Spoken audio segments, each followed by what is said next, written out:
Bienvenidos al proyecto Temas de Ciencia Contemporánea. El día de hoy estamos aquí en el seminario Diálogos de Ciencia, una colaboración entre el CECADET, la Dirección General de Divulgación de la Ciencia, SOMEDICIT y CONACYT.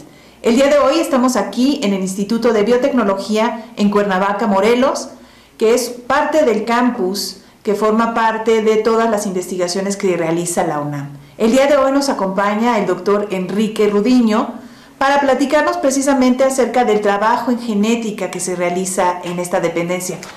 Enrique, bienvenido al programa. Muchas gracias por la invitación y a todos ustedes por oírnos. Y bueno, sabemos que tú trabajas en el Departamento de Medicina Molecular y Bioprocesos. ¿Nos podrías decir qué es todo este mundo de la genética? Claro, en particular el departamento que nosotros formamos, justo por el nombre que tiene, es un departamento muy diverso. Se trabaja desde cuestiones de producción en fermentadores, modificación genética de microorganismos, señalización de cuáles son las rutas que permiten a rutas bioquímicas funcionar o no.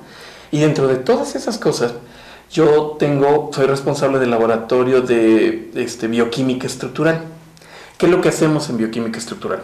La idea es tratar de describir particularmente macromoléculas biológicas, específicamente proteínas y específicamente dentro de las proteínas enzimas a nivel atómico.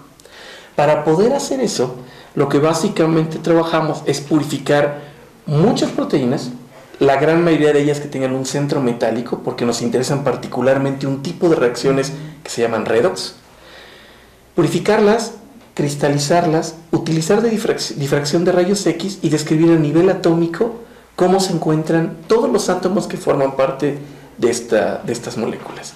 La idea es describir los procesos que llevan a cabo a nivel atómico. Si bien el centro, o sea, el eje de la técnica con la que trabajamos básicamente es cristalografía de rayos X, también utilizamos otros métodos biofísicos y espectroscópicos para poder saber cómo funciona una enzima, lo cual es muy interesante porque si te pones a pensar, en la vida vemos una proteína. Claro. Nosotros mismos estamos hechos de muchas moléculas, entre ellas proteínas, que están formando los tejidos vivos. Estamos viendo cosas que son mucho más pequeñas incluso que el núcleo de una célula. Entonces, eso es en realidad en lo que trabajamos. Aquí es una parte interesante, ¿no? Ahorita que estabas mencionando la parte de cristalografía, este año se está dedicando al Año Internacional de la Cristalografía.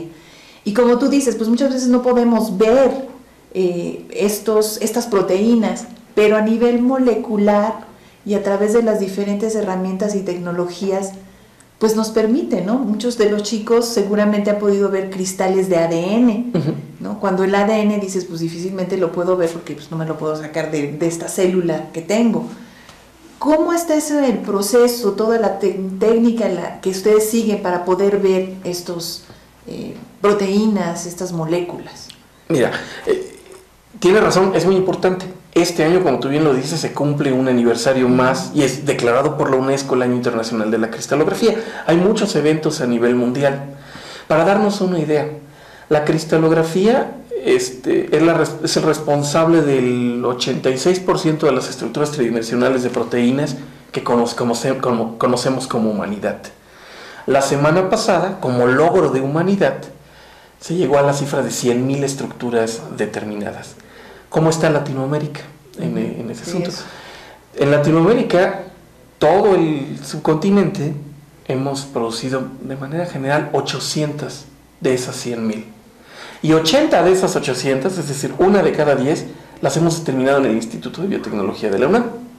Entonces, quiere decir que el 10% de lo que ha dado Latinoamérica lo ha hecho la UNAM, sobre todo por medio de este instituto.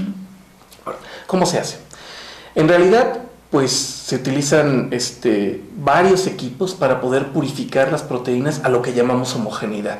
¿Qué quiere decir? Que en el frasquito donde tienes tu proteína, lo único que hay es una serie de sales que permiten estabilizarla y tu proteína, nada más. Después tienes que obligar a la proteína a formar un cristal. ¿Cómo lo haces? Tratándola de sacar del estado en solución, agregándole alcoholes, polímeros, distintas cosas. De ahí viene la parte bonita, porque hasta aquí es como cocina. Obtienes un cristal de proteína. Esto lo tienes que llevar a una fuente para bombardearla con rayos X. En México, dentro de la iniciativa de laboratorios nacionales de CONACYT, existe un laboratorio nacional de determinación de estructuras de interés médico. Hay 2 laboratorios que pertenecen a ese laboratorio nacional, uno que hace resonancia magnética nuclear, que está en la Universidad Autónoma del Estado de Morelos, y otro que hace cristalografía de rayos X, que está en el Instituto de Química de la UNAM. Entonces somos usuarios de ese laboratorio para llevar nuestros cristales y bombardearlos con rayos X. La otra parte es ir a aceleradores de partículas, no el CERN, que todo el mundo piensa en acelerador de partículas y dice el origen del universo, el CERN. Hay otro tipo de aceleradores de partículas, varios en el mundo, y somos usuarios de 5 de ellos, en Estados Unidos, en Europa y en Brasil. Paréntesis, México tiene varias iniciativas, una más o menos consolidada, para hacer que México tenga un acelerador de partículas. ¿Pero qué partículas aceleran? Aceleran electrones. Cuando tú aceleras electrones y los desvías con un campo magnético, produces muchos tipos de luz, entre ellos rayos X. Entonces, uno de los viajes es tomar nuestros cristales, ponerlos en contenedores a temperatura de nitrógeno líquido, pasar una frontera, lo cual es muy interesante, y después llegar y hacer tus experimentos. Una vez que tienes estos datos experimentales que se llaman patrón de difracción, que el más conocido es el patrón de difracción de fibras del DNA, el que parece como una crucecita que aparece en todos lados. Si bien ese es un patrón de difracción de una fibra, nosotros difractamos cristales que parecen puntitos por todos lados. Analizamos las intensidades y las posiciones, y a partir de muchas matemáticas, que lo hacen muy divertido más que aburrido, te permite conocer cuál es el lugar donde se encuentran los electrones, y a partir de eso saber dónde se encuentran todos los átomos que están ahí, y terminas con un modelo tridimensional exactamente de dónde está el azufre, dónde está el carbono, dónde está el nitrógeno, dónde está el oxígeno. Eso es muy a grandes rasgos lo que hacemos.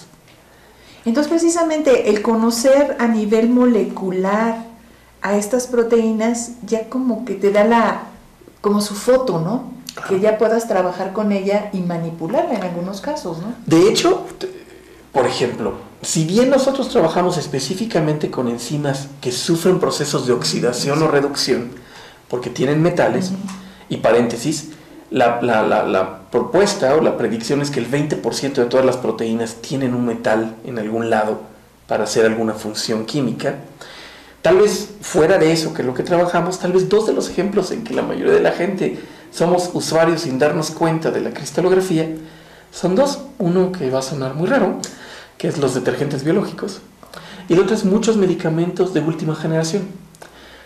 No sé si muchas veces nos hayamos preguntado la maravilla que es que podamos lavar ropa, cuando se ponen a pensar que en una lavadora se aumenta la temperatura, hay pHs muy alcalinos, hay mucha fricción por el movimiento, y aún así se lava la ropa.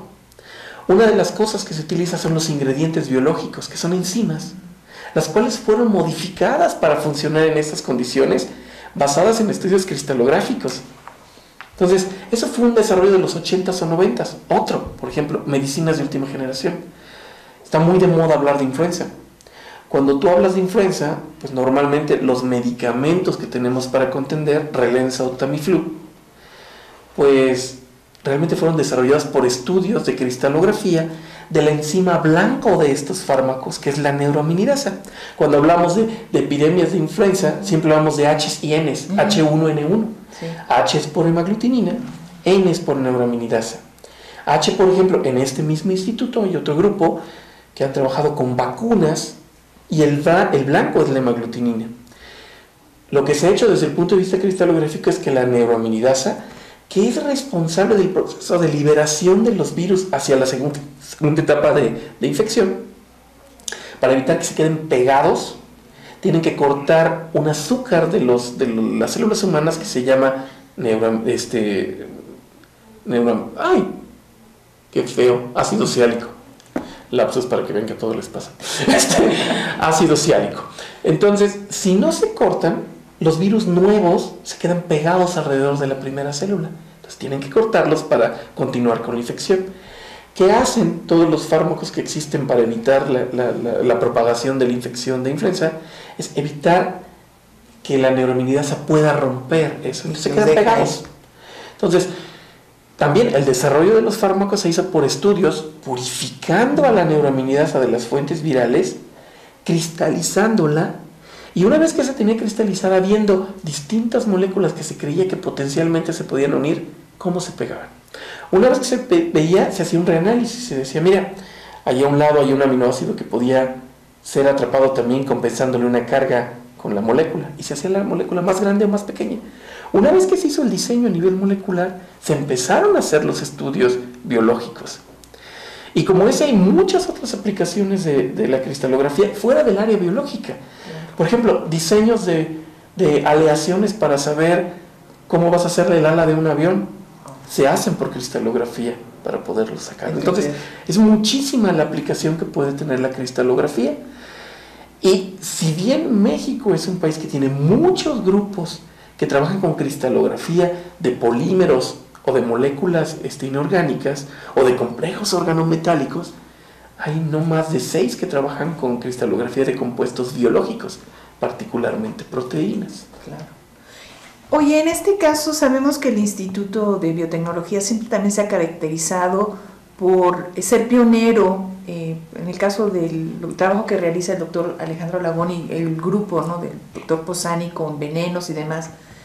Pero yo leía que ustedes están trabajando en esta parte de aislar bien las moléculas y que tiene eso que ver también con las vacunas que se realizan para antivenenos de alacranes y esta parte de cristalografía ha apoyado en esa parte. Sí, de hecho tenemos en conjunto un premio con la Cámara Nacional de la Industria Farmacéutica, que si bien es un proyecto liderado por el grupo del doctor Baltasar Becerril y Lorival Posani, nosotros les ayudamos en la parte de la determinación estructural de algunos de los anticuerpos modificados que pueden utilizar. Entonces sí, de hecho, si bien nuestra línea principal es trabajar con proteínas, con centros metálicos, en un instituto de tantos grupos, más de 43 grupos y 10 grupos de apoyo, de manera global 55 laboratorios que trabajan aquí, tenemos colaboración interna con muchos grupos para resolver problemas específicos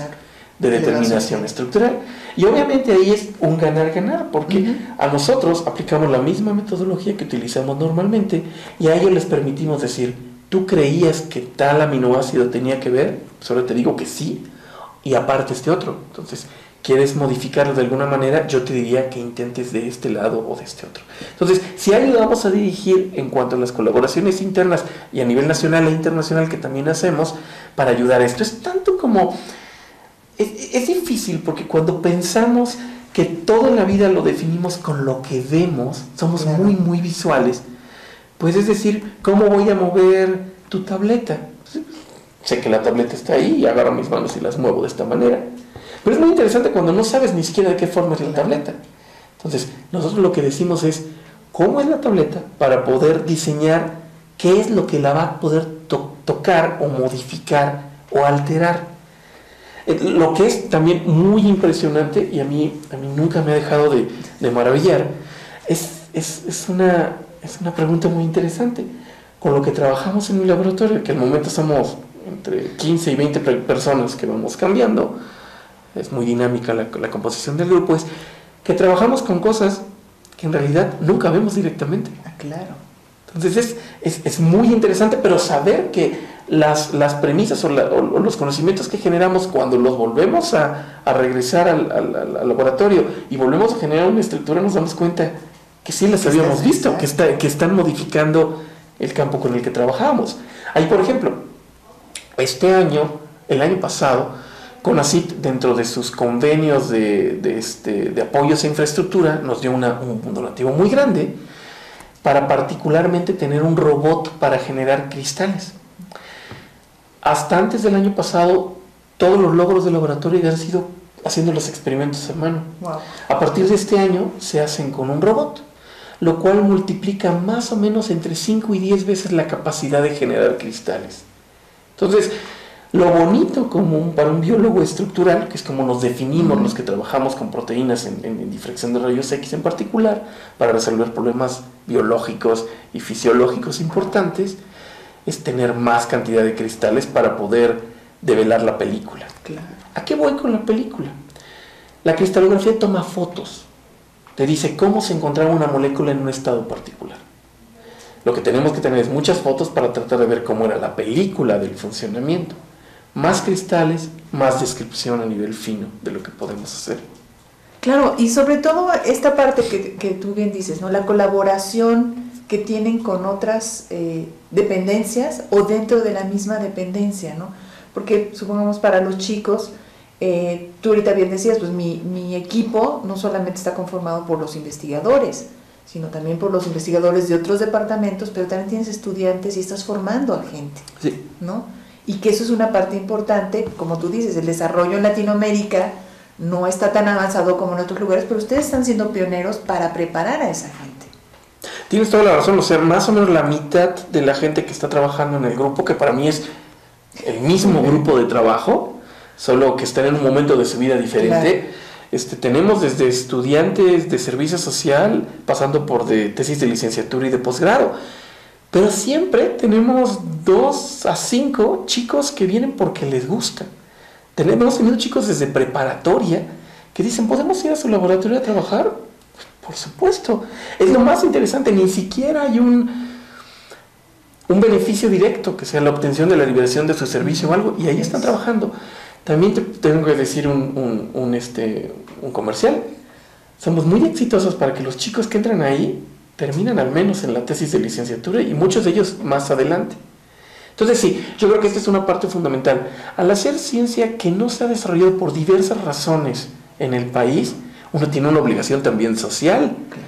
Y lo que yo siempre le digo a la gente del laboratorio es, lo que sí te puedes quitar antes de entrar al laboratorio es la idea de que eres muy importante. Ese te lo ganas con el trabajo, incluyéndome a mí. Entonces, lo que estamos aquí es para tener la gran ventaja de trabajar con dineros públicos, con tiempos, con cierta libertad, pero con una responsabilidad social muy, muy alta. Y sobre todo hacia los que nos lo están pagando, que son todos los que pagamos impuestos, ¿no? Claro. Entonces sí, esa es una parte muy importante y la vertiente hacia educación es prioridad en el laboratorio. Por lo mismo que dices. Una idea sería, pues, no generemos más y así seguimos trabajando felices de la vida. No.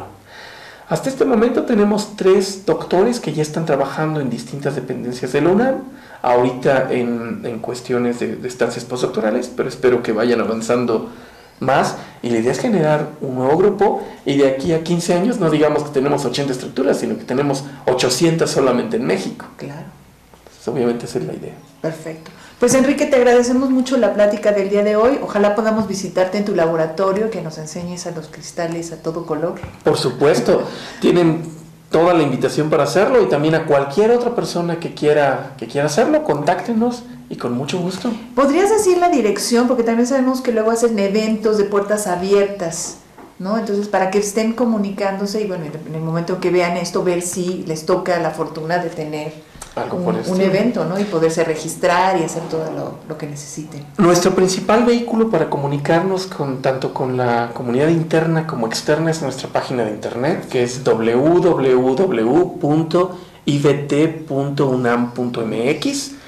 Mi correo electrónico, rudino@ibt.unam.mx. Entonces, son bienvenidos a venir a esta su casa, el Instituto de Biotecnología, y mi laboratorio está abierto para el que quiera venir a aprender más sobre bioquímica estructural. Pues Enrique, te agradecemos mucho y agradecemos a todos los que nos están viendo pues su presencia. Muchas gracias.